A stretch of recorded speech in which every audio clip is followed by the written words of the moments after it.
Hey gang, Math 1500. Might get interrupted quite a bit on this video by I gotta have my daughter at UK gymnastics camp here in no, I don't know, what, 3 hours or something.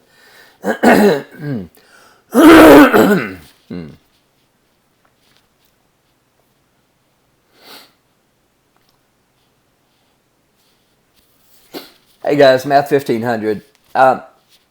This video's more on the central limit theorem, and some of this stuff teaching in the classroom versus teaching online like this, I can see advantages to both. In fact, I'm not sure it wouldn't be better taught maybe as a hybrid where we did a little bit of both, but I realize in the summer that some of your all's work schedules and vacation schedules would be very limiting on that. But anyway, this is one topic, the central limit theorem, where I think the online approach is superior to what we do in class. The only thing that I hate that we miss in class is I do a lot of group work, and it allows students to get in groups, and I come around and help if the help is needed. But it gives you an opportunity to learn. So, but anyway, if you will watch the videos, I'm telling you everything you need to know, and but again, the key ingredient here is watching the videos.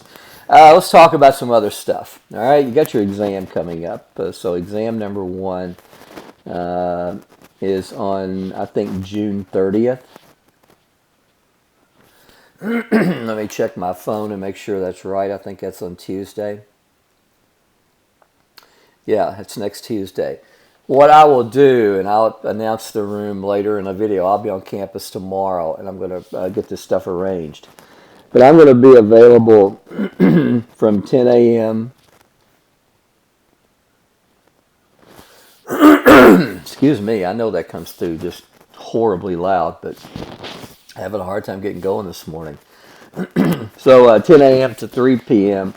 I will be in a room to be announced later. I'm pretty sure it's going to be Massey 210. But you'll be able to stop in and take your exam anytime you want.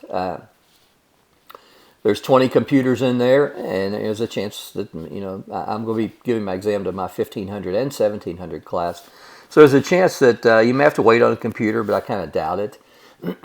But you'll have to have access to Hawks Learning, because your exam will more than likely be posted there. I'm still kind of playing around with giving your exam pencil and paper and making it multiple choice. That's still a possibility, but I'm still trying to sort some things out. I tell you, last week I was sick. I was really sick. I was as sick as I'd been in a long time. From about Monday until Saturday, I was running a fever somewhere 101 to 103.5. And so I got behind a little bit. I didn't get as much done last week as I wanted to. But anyway, keep that on. This is the way it's going to happen. And if this goes over to 3:30 or something, it's okay. So just your exam's going to take about an hour. If you're a slow test taker, it may take you an hour and a half. So just allow somewhere around an hour and a half to take your exam. For those of you that I've talked to previously about a makeup taking it another time, you need to meet with me, or not meet with me, but send me an email, and we need to work it out. Exams have to be proctored. I told you that the first day of class. One other thing we need to talk about is this notebook. I have decided to, first of all, it's going to be graded, and this part will be worth 50 points. And it's going to be graded on June the 30th. And I'm going to let you use your notebook on the exam. I know that's going to make some of you smile. Well, but keep in mind that just keep in mind you get to use your notebook. Now, you might ask, well, how am I going to use my notebook if you're grading it? Guys, it's going to take me about 2 minutes to grade your notebook. So by the time you're logging on the computer and getting into Hawks and everything, if you'll just give me your notebook beforehand, I'll have this thing graded and back to you before you start your exam or shortly thereafter. First of all, something you can't photocopy. If I see evidence that you've just taken someone else's notebook and photocopied it, you're not going to be able to use it. I need to be genuinely impressed that this notebook is your work. Otherwise, that's kind of, I'm going to assume that kind of falls into a plagiarism situation, and we don't want to play that game. Okay, so just do what I've asked you to do.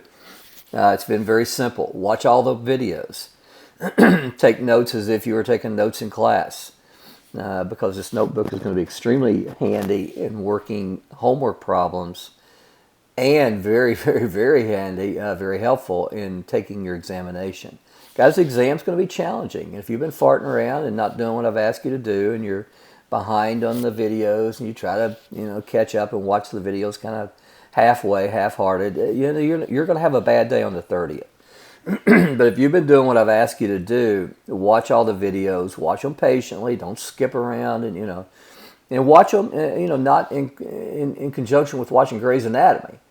I mean, I need 100% of your focus on this stuff, because statistics can be hard, and as you can see here with the central limit theorem. So, guys, if you're doing all that, I think you're going to do fine. If not, it's not going to be a pleasant day for you taking this exam. I'd say about half of the material in the exam will come almost directly from Hawks type problems, and then half of the exam questions will come from the videos. For example, we're going to do some type of questions today, and we have throughout all the videos that are covered on the Hawks learning assessments. So you're going to need to know not only the problems that you've already done on Hawks and completed a mastery level, hopefully, about half the videos, half of the exam questions are going to come from the videos. All right, so speaking of, let's, the purpose of this is to get into a little bit more on the central limit theorem. And I've got some handouts, and I just want to work through those with you. What I would typically do if I was teaching this class in the classroom in a traditional manner, what I would do at this stage of the game is have you guys work a lot in groups. Actually, we got a lot to go over, so it's going to take a while. So, but really, with the calculator, it really doesn't take that long. So. All right, so I think I'm going to use, instead of using the calculator on screen, I think I'm going to use this calculator. I've had some of you tell me that the calculator that you use has a different operating system. I've also had people that are confused. They think that they have a different operating system, that they may get different answers.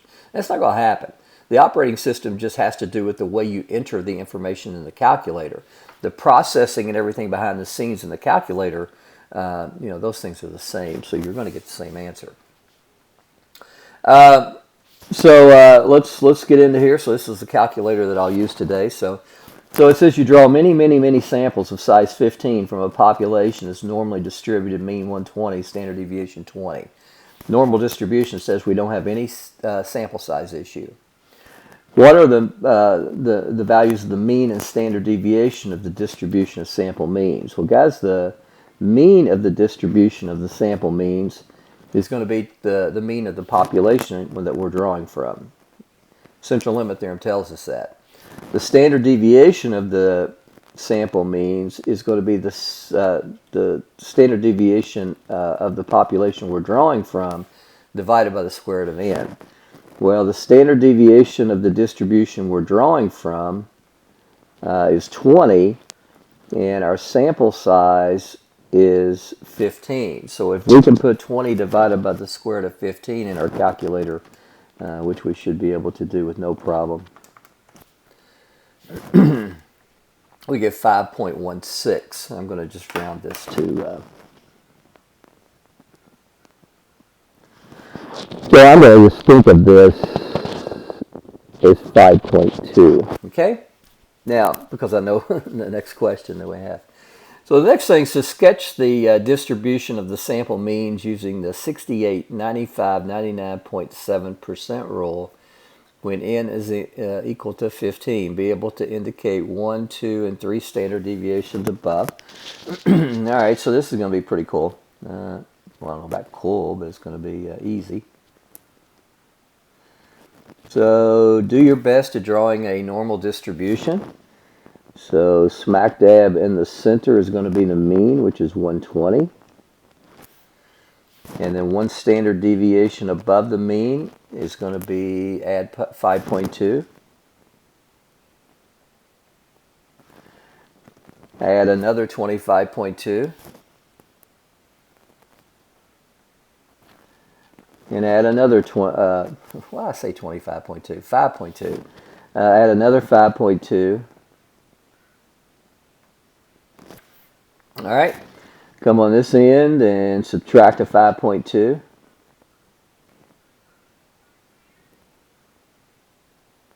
that'd be 114.8. And subtract another 5.2. I think that's 109.6 if my mental arithmetic is correct, which usually it isn't. And then subtract another 5.2, and that should be 104.4. So gang, if we start with a population that's normally distributed with a mean of 120, standard deviation of 20, and we start drawing samples from that population of size 15, the mean and the standard deviation will be 120 and 5.2. Using that information, we can sketch this so we can see that 68% of the samples that we draw from that distribution will be between 114.8 and 125.2.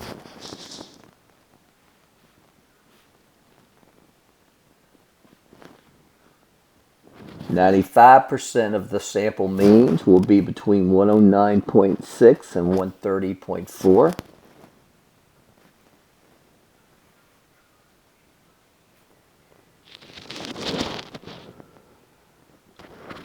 99.7% of the means will be between 104.4 and 135.6.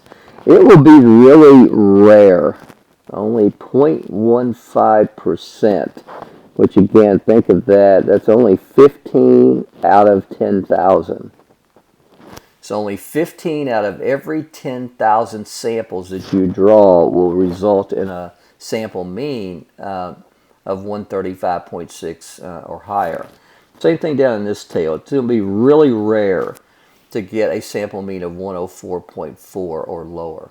Most of the sample means that we get, 95% of them, will be between 109.6 and 130.4. Now the next thing, what is the probability that one of these randomly selected samples of size 15 has sample mean above 132? Well guys, 132 is going to be about right here someplace. So I want to know the probability that it's above, so that's equivalent to finding the area under the curve right of that. So guys, that's going to be an easy problem to do with your calculator. Go second function distribution, normal CDF. So we want above, what was it, 132? Yeah. 132 up to E99. Our mean is 120. And our standard deviation is 20 divided by the square root of 15. So the answer would be 0.0101. So this right here, this fourth, we usually report probabilities to 4 places. This 0 here is going to bump up to a 1 because the next number over here is 5 or bigger. So 0.0101 gives us our answer. Now, 0.0101 just tells you that's about 1 out of every 100 samples. So it's not going to be very likely to get a sample mean of 132 or higher. Now, the next thing says calculate and interpret the z-score for a sample mean of 150 sample size. Now, 150 is way out here. So we're expecting the z-score to be very, very high because the z-score for 125.2 would be 1, and the z-score for 130.4 would be 2, and the z-score for 135.6 would be 3. Well, we got a long way to go before we get out to sample mean of 150. So let's go ahead and calculate it. So we take the mean minus we take the sample mean that we're calculating the. I'll tell you what, guys, this is a little blurry. Let me.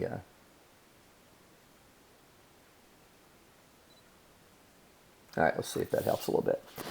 So now we're going to take the mean of the population, and then we're going to take the standard deviation of the population divided by the square root of the sample size. And I put that in parentheses and brackets just because it'll be easier for you to get the right answer if you do that, okay, in your calculator. So 150 minus 120 divided by, so we have the standard deviation, which is 20, divided by the square root of the sample size. You guys, make sure you got everything right here. Make sure all the parentheses are there. Make sure you got your division sign there. And make sure that this denominator, the denominator is in parentheses. So this is 5.81 standard errors above the mean. And we knew it would be just by looking at the picture. So guys, the answer here would be 5.81. That'd be the z-score. But I also asked you to interpret it. So we would say that a sample mean of 150 when n is equal to 15 is 5.81 standard errors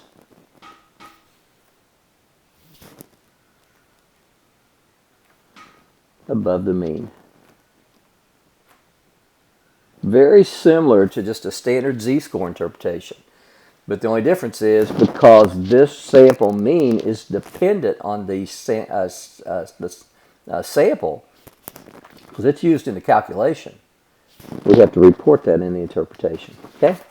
All right, guys, number 2. You draw many, many samples of size 40 from a negatively skewed distribution. All right, negatively skewed distribution, what should you think? Sample size. All right, because for these, it'd be really cool if you could see what I was writing. In a negatively and positively skewed distribution, we have to have sample size bigger than 30.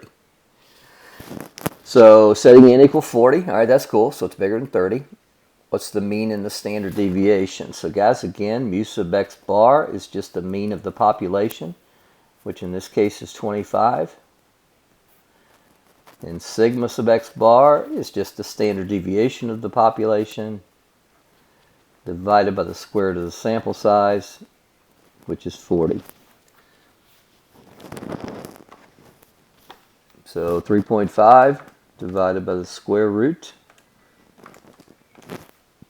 of 40 gives us 0.5534.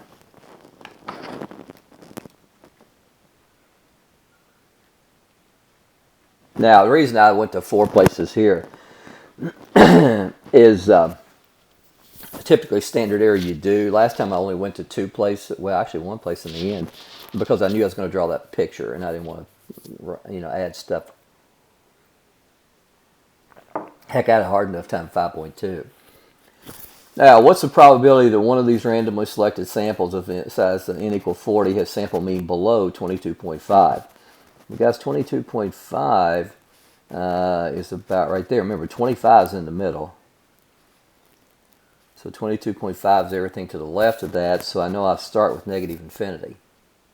All right? So let's work it. So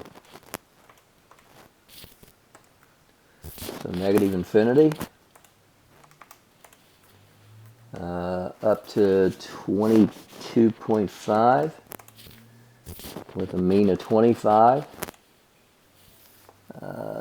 Standard deviation 3.5, but we got to divide it out by the square root of the sample size, which is 40. Now again, remember, probabilities between 0 and 1. So right off the bat, you look at this and a red flag should come up and you should hear Darbro screaming at you at the top of my lungs. Probability has to be between 0 and 1. It can't be 3 point. So you look out here and you see you've got scientific notation, which says, again, we've got to take this decimal point and move it 6 places to the left. The first time we move it gets beyond the number, 3 in this case. The other numbers, which would be 1 less than that, which is 5, gives me my zeros. So guys, I know I'm going to have 5 zeros. Doesn't take too long to draw it. And put in a couple of numbers or whatever, 0.31. All right, throwing you a little bit of a curveball on this one. What's sample mean? Now, guys, this is, this isn't asking a probability, proportion, percentage, anything like that. It's not. So we're not going to use the P key. We're not going to use that normal CDF. What we're asking here is we've got this normal distribution, which we know has a mean of 25 and a standard deviation of 3.5 over the square root of 40. We're asking which one of these represents the 33rd percentile. So guys, there's some sample mean right there that has 33% of all the other sample means below it. Well guys, we should know by now that the inverse norm key is the key that works these types of problems. And the inverse norm key requires you to put in 3 things. Percent below is a decimal, the mean, and a standard deviation.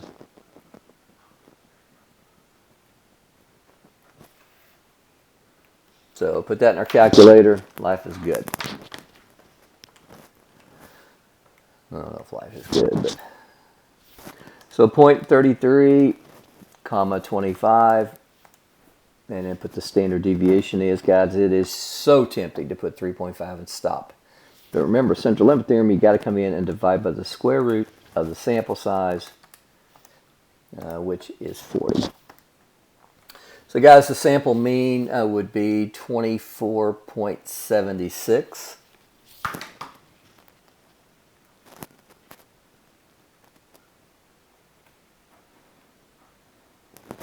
So we knew back here that it was going to be a value below 25 because the mean is at the 50th percentile because it has 50% of the scores below it. So this mean right here that has 33%, we knew it had to be to the left of 25, but we didn't know how far to the left. Well, it turns out it's 24.76. All right. All right, teacher salaries at a very large school district are positively skewed. Again, positively skewed is critical here because that means that we've got to have sample size 30 or bigger to work the problem. So has a mean of 65,000, standard deviation 15,000. Describe the shape, center, and spread of the distribution of sample means when drawn 15 at a time. Well, that 15 is not bigger than 30. So we can't do that. I mean, you got to take that sample size restriction literally and seriously. It's got to be 30 or bigger. We can't work that. Yeah, once the sample size gets 30 or bigger, we know that the shape will be a normal distribution.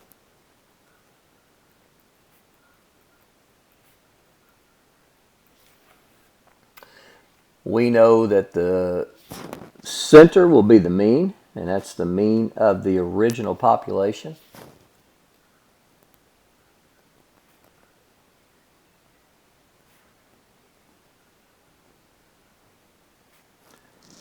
And we know that the standard deviation will be the standard deviation of the original population divided by the square root of the sample size, which is 75. All right, so I'm going to put that just quickly. I'm not going to show you the operation because that's pretty simple. So I get 1732.05. All right, let me just show you the way that I type that in to make sure everybody's okay. All right, cool. So 75 teachers are selected at random. That's important. Otherwise, we can't calculate probability. So what's the probability of their average salaries between 62,000 and 64,000? Well, that's classic normal CDF problem. We're looking at probability, starts with a P. So we want between 62,000 and 64,000 with a mean of 65,000 and a standard deviation of 15,000 divided by the square root. I don't have my glasses on this morning, guys. That's kind of crazy. Square root of 75. 0.2402 is going to be the answer to this problem. Guys, y'all should be getting pretty good at this stuff. All right, what's sample mean? So guys, again, like we did before, we're going to use inverse norm. 95th percentile is 95% below. So we're going to have inverse norm. Percent below. Our mean. And our standard deviation.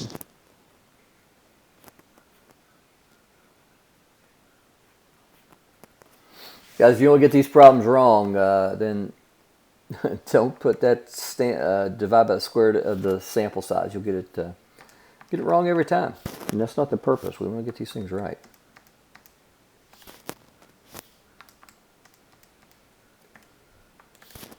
All right, 75.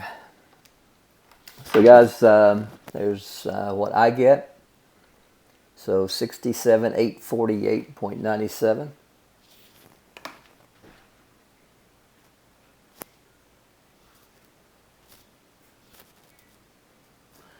Kind of really disappointed with Hawks in a way that they don't have problems like this. They don't have problems for Z-scores. So I'm really disappointed in some of the problem sets that Hawks has. And everybody keeps telling me, Darby, you need to write you a statistics book. And I've thought about it, but I tell you, with as busy as we are in our lives, it's just hard to find the time. You know, I'm picking up another doctoral dissertation student. I'm meeting with her tomorrow, so I'm probably going to be on her committee. So that bumps me up to 3 now, and there's even a possibility of 4. And I'm advisor for 3 master's thesis students, or groups of students. Involved in 2 major grants and teaching and director of graduate studies. It's just of the graduate program. It's hard. So that's my complaining for the day. So sorry. All right, gang. Let's do the Z-score. So for a sample mean of 70,000, just like always, subtract the mean. Divide out by the standard deviation. But since this is a mean, we have to divide by the square root of the sample size, which is 75. Now, gang, by now we should know that you've got to appreciate the parentheses. So I'm going to put the numerator in parentheses. Minus the mean. Divided by, put the denominator in parentheses. Divided by the square root of 75. All right, so 2.89.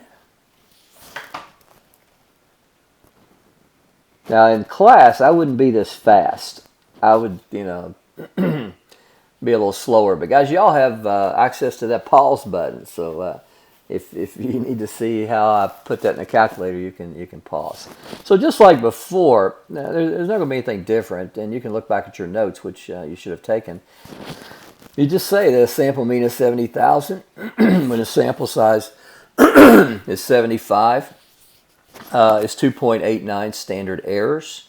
above the mean. So guys, we can learn from the past.